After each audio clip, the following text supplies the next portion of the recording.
Thank you, Gavin. Good morning, everyone. Can you all hear me? How's this working?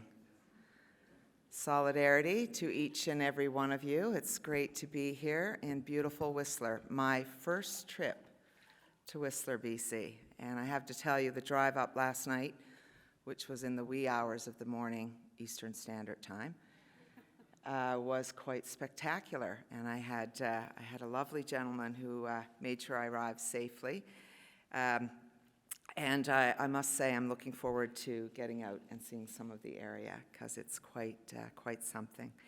I did try to read for a little bit, though, in the back of the car, which is always not a good thing to do, but especially the twisty turning. So I stopped reading and just took in the view, which was probably a good thing. I did arrive in the wee hours because I spent yesterday a wonderful day with your sisters and brothers in Quebec who are also gathered for their council this weekend. And they received a wonderful and great first report filled with all the hard work and accomplishments being done now by their new Quebec director, Daniel Cloutier, who sends his regrets, but of course, I think he would have been in a bit of trouble if he missed his own first council. So, next time. So, I do have a bone to pick with you, Gavin, because for the sake of my sleep and considering the size of this country, let's try not to have regional councils on the same weekend 5,000 kilometers apart. In the meantime, I've been hearing all about the great time you've been having here for the past couple of days. Although I heard that Gavin was making up for lost time, considering this was your first in-person council in 3 years, he decided to give you a report that was 3 times longer than normal.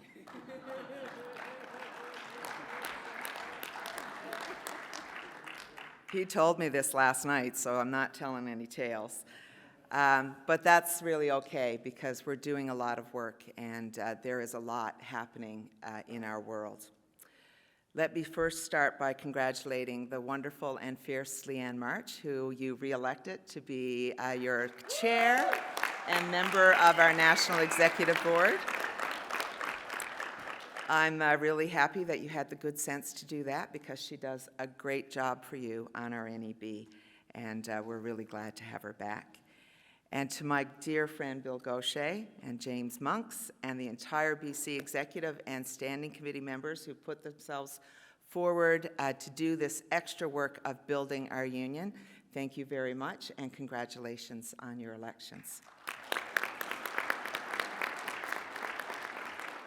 You are a fine crew and Gavin is lucky to have you, and if he ever forgets, make sure you remind him. And Gavin, to you, thank you, brother, for your friendship and your principled trade unionism and for giving our members everything that they need in a leader every single day. You are a champion for them, and I really appreciate the work you do and to get to work with you.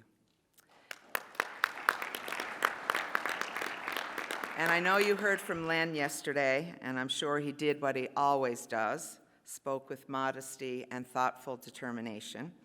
But let me tell you what a complete honor it is to get to work with this straight-talking brother every single day. He's someone who believes deeply in our union and all its glorious possibilities. He is the finest of trade unionists and someone whose solid advice and friendship I've grown to count on very much. Thank you, Lan.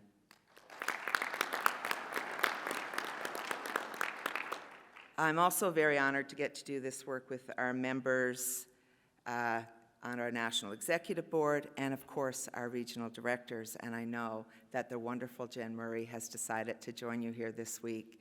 She's fierce and strong, and she puts our members at the heart of every single thing she does. Love you, Jen.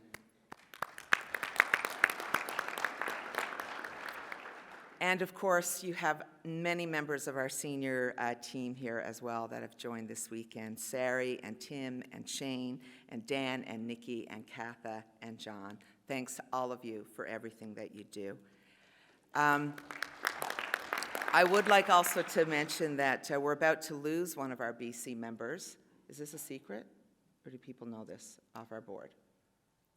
You mentioned? Okay, so I'll get to mention this too and repeat. This is the problem when we're not here in the same time, hearing each other speak. But I want to say a huge thank you to Jen Moreau. She's agreed to take a position on the staff of Unifor, and I know that she's going to do outstanding work for our members in that new role. But I want you to know that she's been an exceptional member of our National Executive Board as well. Given her background, she asks the tough questions, and that's really important that we do this in the trade union movement. She says the hard things when they need saying, and she's very thoughtful, smart, and principled. Our union is better because of her work, and I'm a better leader because of her sisterhood. Thank you very much, Jen.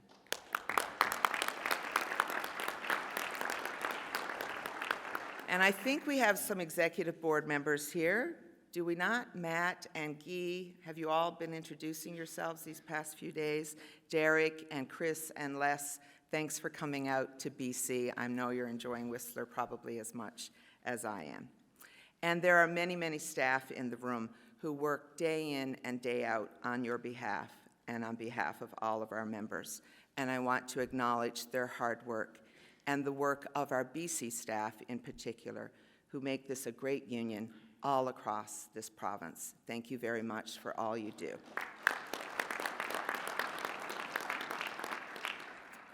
And of course, last but certainly not least, thank you to the dedicated local leaders and activists in this room and all across this province. You are the soul and the heart of our union.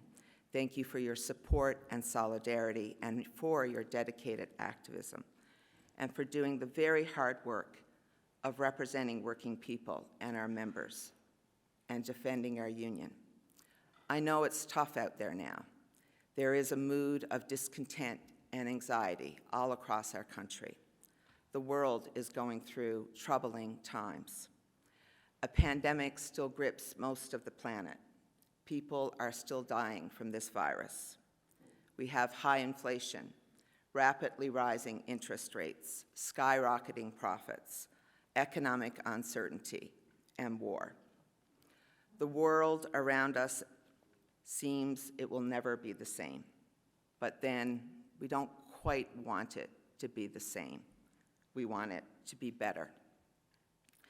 I do know that no matter the challenges, no matter the difficulties, we will always have our solidarity and our trade union principles to guide us. It's been just over 3 months since our Constitutional Convention in Toronto, and I know many of you were there because I see all these lovely familiar faces. I don't know where to start about what we've been doing in the last 3 months, but I'm going to give it a good try. Last week, Daniel, Len, Gavin, Jen, and Noreen joined me and our National Executive Board, as well as senior staff and a few other sector leaders from across the country in Ottawa for a National Lobby Week. And we started the week off with a bit of a bang. During a press conference given at the House of Commons Press Gallery, I said, live on TV, that the Bank of Canada was waging class war, one that was hurting and that would continue to hurt working people in this country. The Member of Parliament for Hamilton Centre, Matthew Green, who was standing behind me, was a little surprised. Pleasantly so, I think, Shane Wark, he said to you afterwards. But this is something that needed saying, and we must never shy away from speaking the truth when the livelihoods and rights of working people are at stake.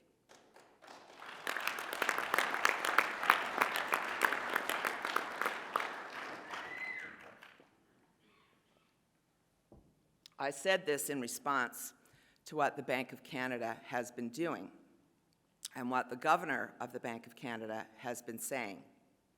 First, he advised employers not to raise wages. Second, he said, what we need in this country is more unemployment. Because somehow more unemployment is going to solve inflation. I'm like, okay, let me think about this for a second. It's a real problem. These people are making decisions in ivory towers every day that affect our daily lives. And it can't go unchallenged. And it is not going to go unchallenged. Our union is going to push back every single day against this kind of dogma. Because working people did not cause the problem we are having in the world today, and working people should not have to pay the price.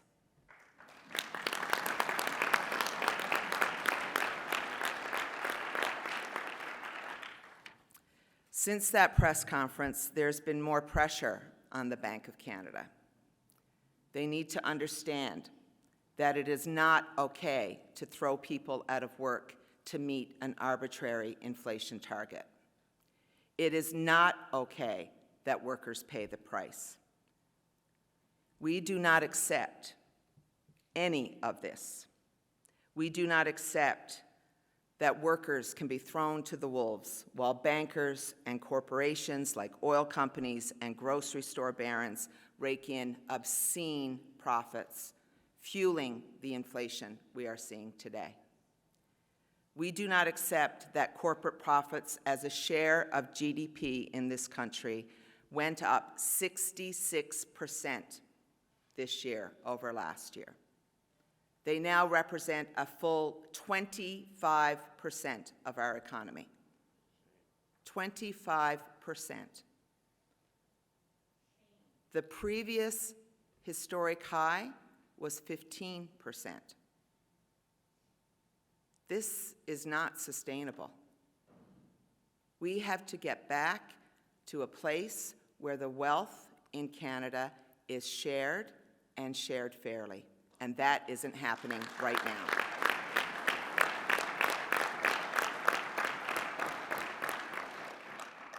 We do not accept that one of the biggest grocery store chains raked in, get this, $560 million in profit in 16 weeks, while their workers are earning some of the lowest wages in the country, including having had their pandemic pay slashed months into the crisis. We do not accept any of this, and it's why we're fighting hard at every single bargaining table across this country. And it's not easy. Tentative agreements, some of the best we've seen in our history, perhaps, are getting turned down by our members.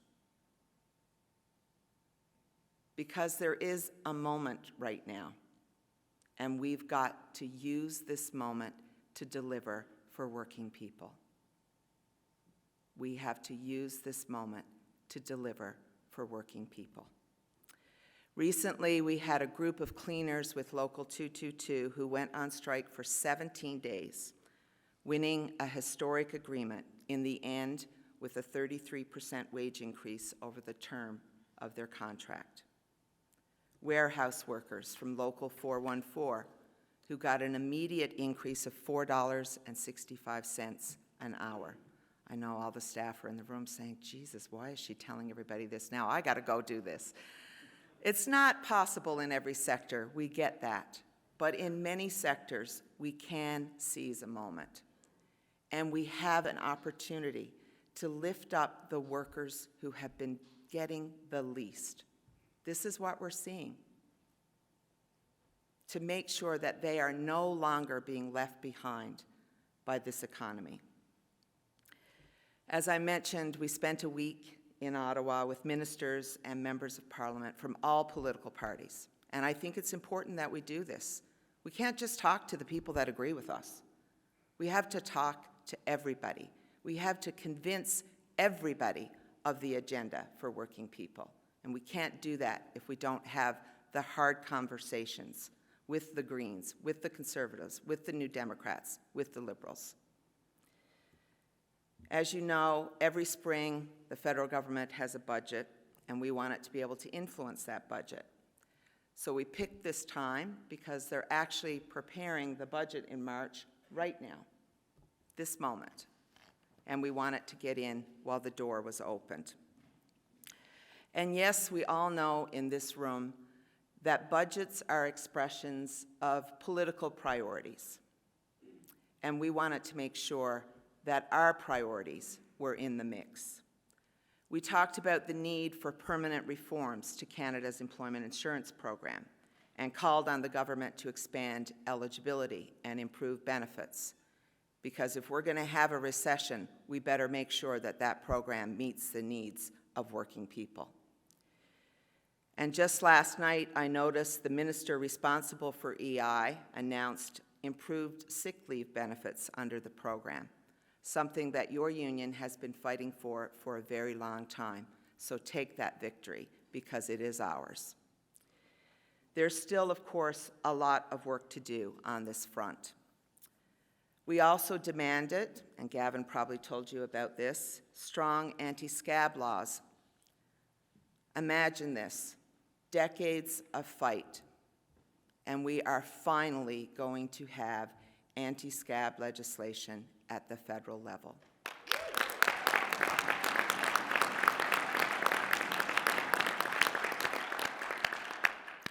We did that. Workers on picket lines over decades did that. And it is a perfect reminder of why we must never, ever give up. We will build on BC's and Quebec's foundation and experience, the only two provinces in Canada with anti-scab legislation.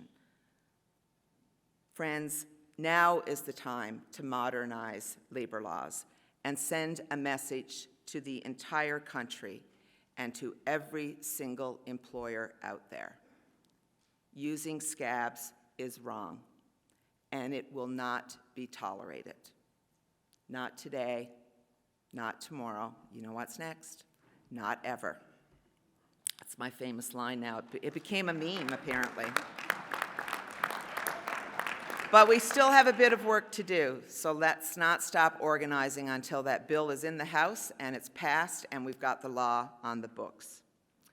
We also talked about how government must implement a dedicated Just Transition Fund to support workers in all sectors, not just the energy sector. We are and will be facing, you all know this, economic transformations in the coming decades, in the coming years. And we need to be part, as working people, of the plan to build the economy of the future. If done right, we can build it better. We can build the buses and transit we need right here in Canada. We can transform and decarbonize our workplaces. We can build an economy with good jobs at the core. And finally, we talked about this affordability crisis.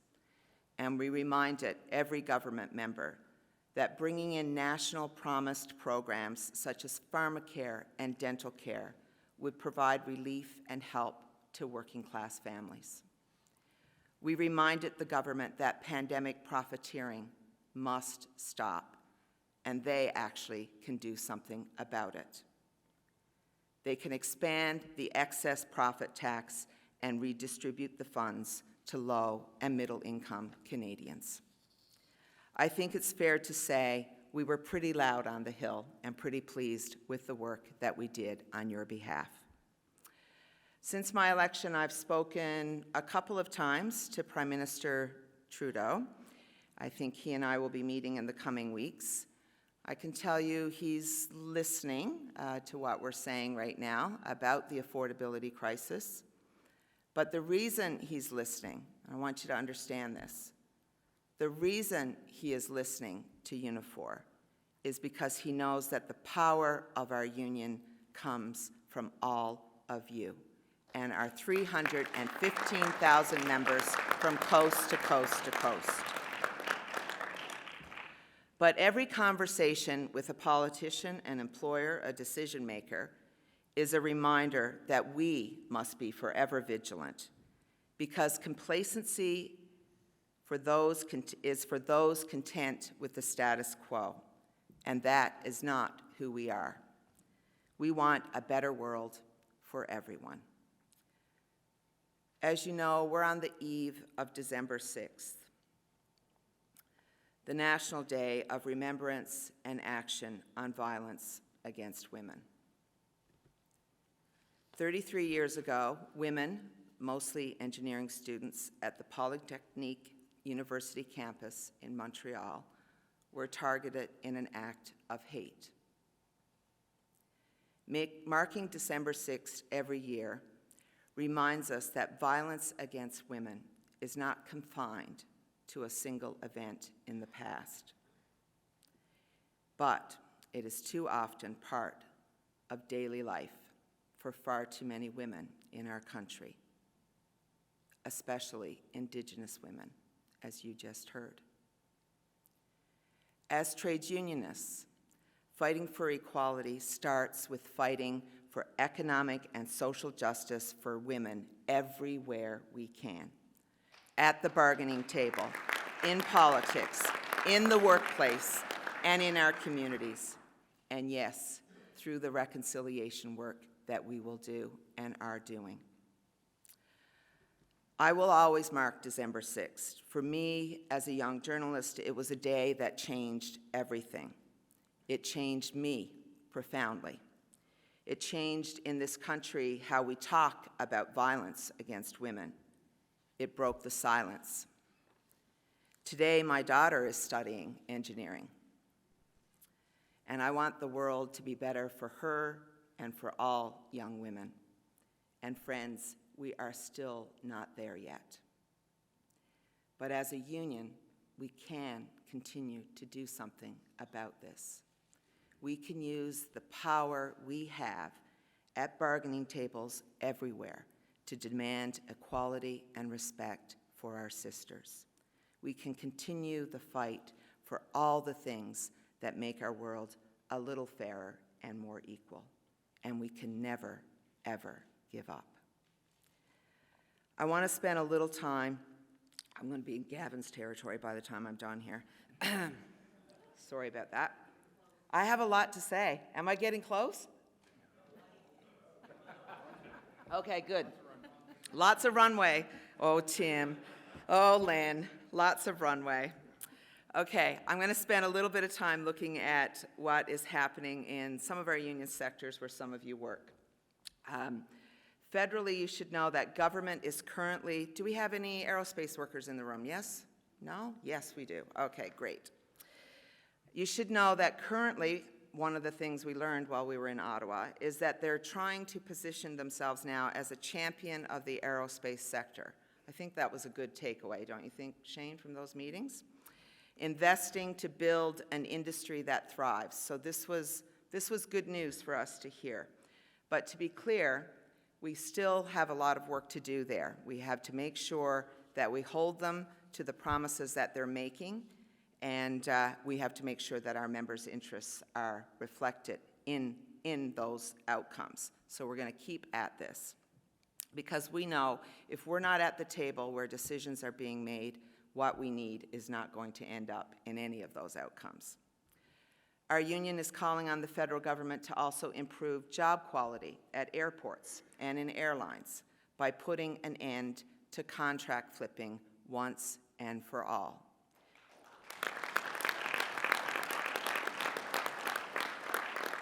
We know in this room contract flipping is just a tool used by the bosses to deny workers good jobs, good wages, good benefits, and yes, a union. And we will not rest on this until we win. Because as a federal government, you don't get to say that you support free and fair collective bargaining and allow our airports to become a place where workers cannot access a union or where their jobs are deteriorating over time because of contract flipping. You don't get it both ways. Now, coming from the Atlantic, you'll understand that the forest sector has always been close to my heart. Here in BC, we are continuing to see impacts on the forest sector connected to the provincial government's old growth strategy and its related deferrals. While pulp and paper mills struggle with a lack of steady fiber supply, Drax, if I got the name right, Drax, Sounds like some kind of, I don't know, scary monster thing. Drax. Yes, it does. Okay, this is a UK-based wood pellet giant. I got this right. And it's been granted access, as most of you know in this room, to new forests. And the company continues its cut-to-burn approach to pellet production. So we've got to tackle this. And thankfully, this past October, I think the NDP government announced the creation of the Forestry Worker Council that's going to deal with some of this. And your own Gavin is going to be on that. And you're going to have to keep on him to make sure that we get what we need from that council. Yes. But I have to tell you, on the broader forest sector, Unifor is increasingly concerned by the rapid growth and dominant market share of paper excellence. You all know about paper excellence in this province. It's been buying up Canadian forestry companies, including Catalyst, Domtar, and now Resolute. And they have become one of the dominant players in the sector. In early December, Dan Valente will convene a meeting of all of our staff reps servicing in the forest sector as we start to develop a strategy for how we will tackle the many, many challenges in this sector today, including the paper excellence takeover. If we have to speak to the Competition Bureau to make sure they're asking the right tough questions, we will do that. But you should have your MPs ask tough questions too. Let's make sure that this merger is being done in the best interests of working people. I also want to mention some of the great work happening in transit, rail, and you just heard about some of it, road transport section of our union. And I know you'll get a chance to bring all of this together when we have our transportation conference next year, and I'm looking forward to doing that with all of you. In the mining sector, I'd like here to recognize Mario Santos as our new mining director, also your area director for BC. I know he's very excited to work with all of our mining locals because, yes, and to really get this council going so we can better represent our members all across our mining workplaces in Canada. As you know, the last few years we've seen a huge increase in the harassment and abuse of journalists and media workers, both online and in person. Unifor's Media Council has responded with urgency, creating an anti-harassment action plan and convening a working group to fight back, support victims, and push for accountability and prevention. Next week, the Media Council is launching a discussion paper called Breaking News: How the Harassment of Journalists Threatens the Health and Safety of Media Workers, and indeed, democracy itself. Support our media workers, friends. They got it tough out there right now. And they need to know that their sisters and brothers all across Unifor have their backs.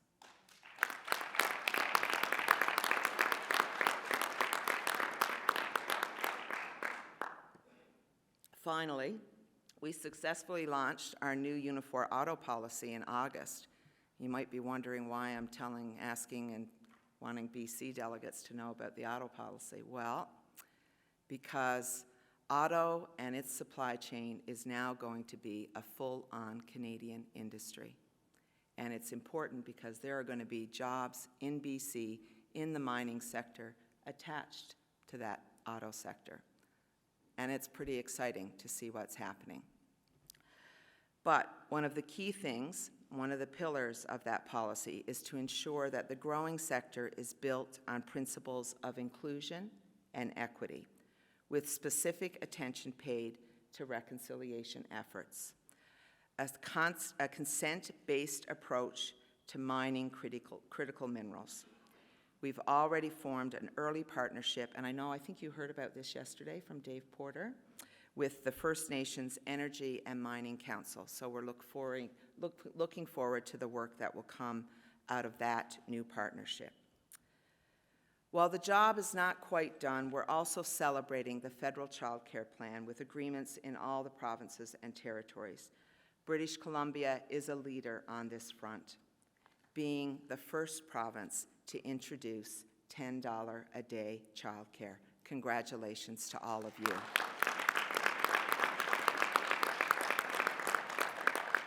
And finally, one more great thing that you've been doing here, showing the rest of Canada that it's still possible, changing labor laws so workers can have access to a union. You stuck with it, and now you have a law that we can all be proud of and fight for in other jurisdictions in the country. Thank you, Gavin, and others. So all this brings me to talk a little bit about what happened a couple of weeks ago in Ontario. You know, in Ontario, we have Doug Ford. I get to say we in Ontario now because my driver's license is from there, so I'm part of the we. Never thought I'd be part of that we, but here I am. Anyway, in June, this guy gets a whopping second majority mandate. Just whopping. It's unbelievable. And then a couple of weeks ago, in the context of a normal round of collective bargaining with education workers, members of CUPE, employed by the province's school boards, the government did something nobody expected. It brought out the heaviest hammer it could find, or dream up, or put in legislation. Many of us called it a sledgehammer, but it was much worse than that. A special law that not only imposed a contract on workers, but made use of the infamous notwithstanding clause to remove the right to strike and to fair and free collective bargaining. Yeah, it was the nuclear option, as some people were calling it. The law also included massive fines designed to do only one thing: crush the union and the workers. A move that we knew would be used, had they got away with it, over and over again, diminishing workers' rights in this country forever. That is the moment we were in. That is the challenge we were faced with. And we knew, as a trade union movement, that we could not allow that law to stand, not without the biggest fight of our lives. Well, my friends, the moment they introduced this unprecedented law was the moment we stopped everything. What followed was the closest we've come to a true province-wide tools-down moment. We began planning a general strike. Imagine that. And I want to be clear about this. We did not just talk or hope, because, you know, some people still want to have a general strike. We made it real. Because this unprecedented attack against trade union freedoms required an unprecedented response. There have been a few articles written about how I and others made a few phone calls to the government and sounded the alarm with ministers and Ford's chief of staff, warning them that they had not known what they have unleashed.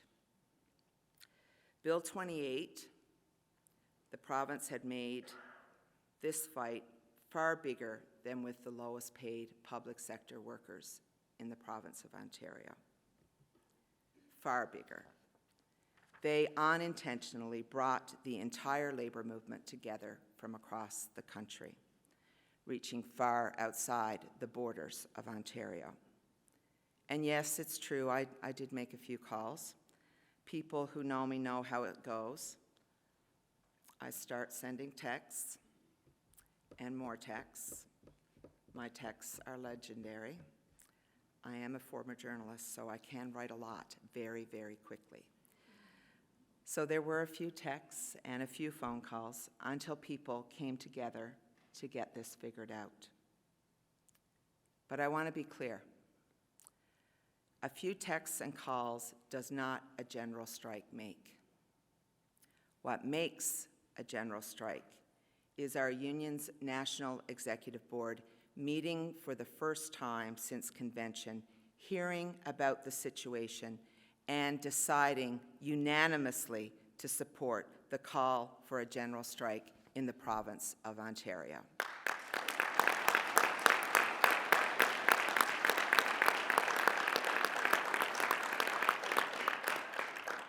What makes a general strike is our elected auto and IPS councils representing 40,000 major manufacturing workers coming together to write a letter to the Premier to tell him that they were prepared to take any and all actions to resist Bill 28, including work stoppages that would result in massive economic turmoil. What makes a general strike is rumors, although they weren't really rumors, it was truth, that our friends in Quebec were ready to hop onto buses to come help us shut down Toronto. Daniel was ready. We were all ready.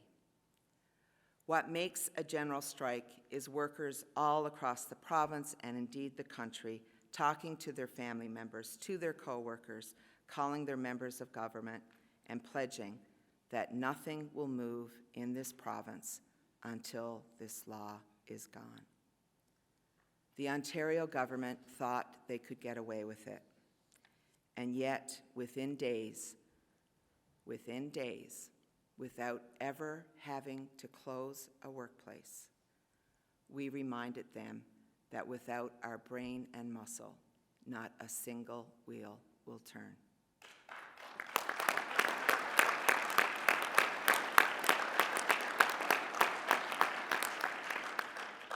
4 days after it adopted Bill 28, the Ford government committed in writing to rescind it in its entirety.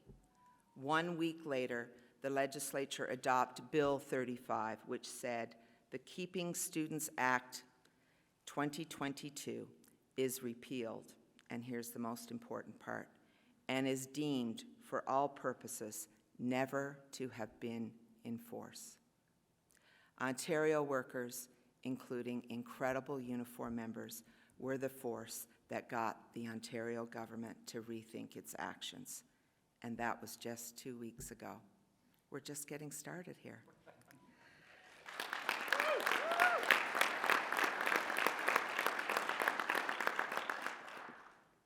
So it's been a busy time since convention. During the campaign, we made a number of commitments, as often the case in elections, and I want to take this opportunity to update you on some of those commitments and where they are. We've appointed a new senior leadership team and assigned important files of the union to talented, experienced, and trustworthy members of our staff, some of whom have joined you here this weekend. We've developed a post-convention action plan that will ensure all of the resolutions and constitutional amendments made at convention are acted upon and completed promptly. We struck a task force on accountability and invited the help of an independent outside chair to guide its work towards enhanced accountability and transparency measures, and to define the position of an integrity officer that we will create. We have begun a review of Unifor's founding principles and objectives as part of the wonderful 10-year anniversary that we will celebrate next August, wherever our Canada Council is. I'm not quite sure. Thank you. Oh, it's in the Atlantic, Jen. Okay, even better. We've discussed with our National Executive Board the launch of a new equity fund for local unions, and are currently putting in place the criteria and the application process so that you can access national funds to run local equity campaigns. We are starting to plan a national bargaining conference, which you will soon hear about, as it will include regional initiatives and conclude with a conference tied to our Canada Council next year. We've met with the Canadian Labour Congress and we will begin to consult with local unions and regional councils about whether re-engaging with the CLC is possible. We are soon publishing an updated financial report that will be available to members on the Unifor website. I'm sure Len spoke about that yesterday.